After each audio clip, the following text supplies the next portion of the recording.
si mayit ini harus ditutup dengan kain. Jadi tempat memandikannya itu kalau di zaman Nabi itu seperti kayu atau papan ya.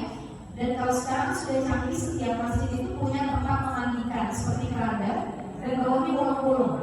Kenapa di settingnya bolong-bolong? Biar kalau ada orang keluar lebih mudah masuk turun. Ya, jadi dengan tempat seperti itu lebih nyaman memandikannya. Dipakaikan kain, ditutupi, dan kainnya ini hindari yang berwarna putih. Jadi kain kafannya jangan ditaruh pas lagi mandiin. Kenapa? Takutnya menerawang dan terlihat auratnya. Sekalipun sudah jadi mayit, auratnya harus tetap tertutup, terjaga. Ya, harus tetap tertutup. Dan syarat orang yang memandikan, syarat orang yang dimandikan atau mayit yang dimandikan apa? Pertama, Islam. Jadi kalau itu non muslim, ya perlu dimandikan. Tidak perlu pakai tata cara Islam. Ada orang tuanya non muslim, anaknya Islam, ya nggak bisa. Karena syaratnya harus muslim mayitnya, gitu ya. Kemudian syarat orang yang memandikan Islam, pertama Islam sama-sama muslim. Yang kedua balik, anak kecil nggak boleh karena belum ngerti. Ada bapak yang meninggal, anak 5 tahun mandi, itu bapaknya belum ngerti. Nah itu nggak ngerti dia. Jadi harus balik, berakal. Jadi nggak boleh orang yang gila atau hilang akalnya. Selanjutnya yang keempat adalah amanah dan dapat dipercaya, sehingga tidak membuka aib yang ada pada si mayit. Jadi kalau yang jadi amil itu harus benar-benar orangnya itu dipercaya. Gak bisa yang tukang gibah, nggak bisa. Yang tukang gibah, yang lima, ada dua, yang kasut dengki sama orang. Ya cari yang soleha, paham agama. Bukan sekedar dia mau mandi mayit ini. Kadang-kadang yang jadi amil itu adalah orang yang dia nggak punya kerjaan, nanti jadi mayit jadi itu apa amil? Ya, biar dapat kerjaan, dapat rezeki, uang itu. Padahal yang harus jadi amil itu harusnya orang yang paham agama. Dan apa? Soleha, menjaga aib. Karena gini, kalau orang wafat itu kan si mayit pasti punya aib. Baik itu, mohon maaf, fisiknya, bagaimana bentuk dalamnya dan lain sebagainya. Pokoknya ada aib-aib tertentu yang kalau si amil itu tahu, dia harus keep silent, nggak boleh ngomong sama siapapun. Dijaga.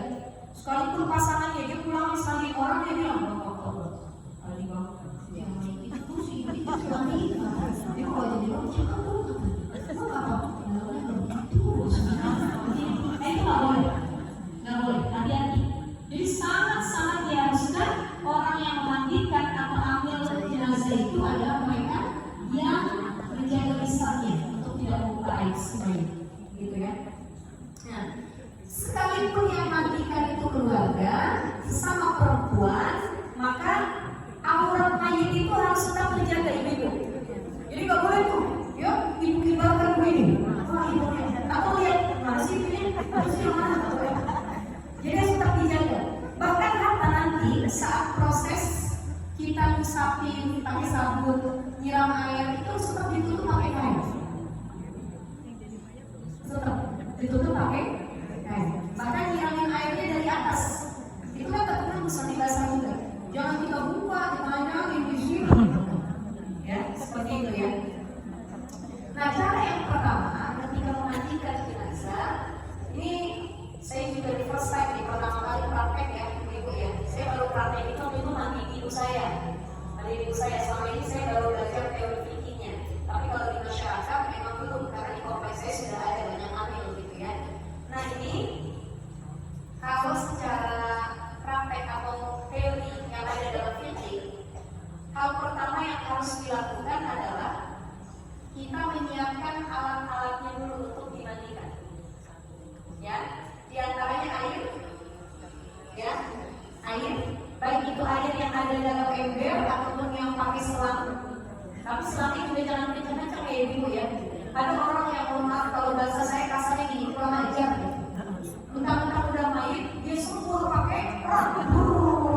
Itu nggak boleh seperti itu. Bahkan memandikannya harus pelan-pelan.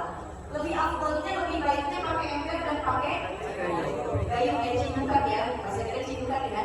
Dia pakai gayung, disiapkan ember dengan gayung beserta airnya.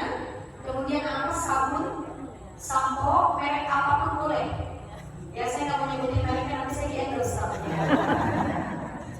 Ya, kemarin saya tuh sempat tuh ada yang ngomongin saya, asisten saya bilang ini ada yang mau endorse, kan biasanya yang endorse saya kalau nggak kena jilbab, baju ya. Ini apa katanya endorse kain cover? Waduh, ini saya bilang. Gimana tuh saya endorse katanya? Ya mungkin bisa nanti pas praktek-praktek seperti ini gitu ya di bawah. Jadi kemarin saya tolak, saya bilang saya bingung bikin kontennya. Oke, kita lanjutkan, itu sekedar penyegaran ya. Jadi disiapkan sabun, sampo, merek apapun, lebih enaknya lagi yang cair daripada yang batangan. Ya, jadi siapkannya yang cair. Kemudian disiapkan apa lagi? Kapur barus. Kapur barus yang sudah disatukan dengan air. Nanti ada ember yang khusus air kok, jangan dicampur apa-apa. Ada yang dicampur dengan kapur barus. 2 ember, ada satu lagi. Daun bidara. Tapi itu tidak wajib ya. Artinya gini ibu, yang jadi rukun mandiin mayat yang wajib itu adalah air.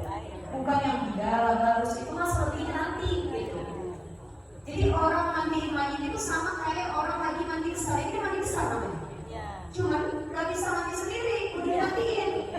Kan kalau mandi besar dari haid atau junub kan dimandiin, mandi sendiri. Nah kalau mayat ini mandi besar karena kematiannya dimandikan oleh orang lain. Begitu, ya. Jadi apa rukun mandi besar? Niat meratakan air ke seluruh tubuh. Seperti itu. Cuma teknis yang lain-lain itu cuma jadi kesempurnaan aja. Ya, yang penting sudah dialirkan, dibersihkan, selesai mandi mayatnya. Oke, saya ringkas begini. Sudah disiapkan sabun sampo, air top yang jangan dicampur sama barus dan bidara, cukup air bersih buat mensucikan. Ya, nah itu yang harus dilakukan pertama adalah kita mengalirkan air. Saya contoh ini gayung ya. Kita ambil, bismillah. Kita niatkan. Bagaimana niatnya? Nawaitul ghusla. Kalau laki-laki lihat al-mayyit, ini kita perempuan ya, jadi saya prakteknya perempuan aja. Nawaitul ghusla lihadihil mayyitati fardhu kifayatin lillahi ta'ala. Dialirin air. Nawaitul ghusla itu dialirin air. Saya niat memandikan jenazah. Sebenarnya nggak pakai bahasa Arab juga boleh. Iya. Indonesia itu di hati. Saya niat memandikan jenazah perempuan fardhu kifayah karena Allah. Itu ada. Nah, ada yang bilang ustazah apa harus dibutuhkan, silakan. Tapi tidak dibutuhkan juga tidak apa-apa, itu namanya sunnah. Ya, sudah diakhirkan, kita berniat. Sebelum kita masuk ke yang lain-lain, bersihkan dulu area yang atas. Jadi kita siapin karton bat buat membersihkan. Apa yang dibersihkan? Lalu setiap lubang-lubang. Ini saya akan bersama aja ya. Ambil contoh aja ini ya.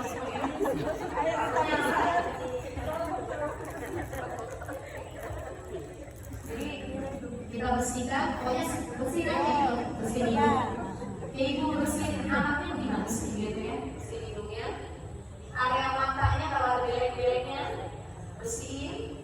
Kupingnya, telinganya, kotorannya dibersihin. Itu area atas. Ya. Kemudian tidak perlu. Tapi kalau ada yang lain-lain silakan dilepas ya, kalau bisa pakai gigi palsu dan lain sebagainya itu lebih baik dilepas gitu ya. Nah ada perhiasannya. Biasanya sebelum dimandi udah dilepas dulu tuh ya, antingnya, kalungnya, semuanya dilepas. Ya, coba Harus panggil ini dong. Oke, ibu kita lanjut dulu. Sudah tadi? Dibuka aja, karena kan ini juga nggak dibawa.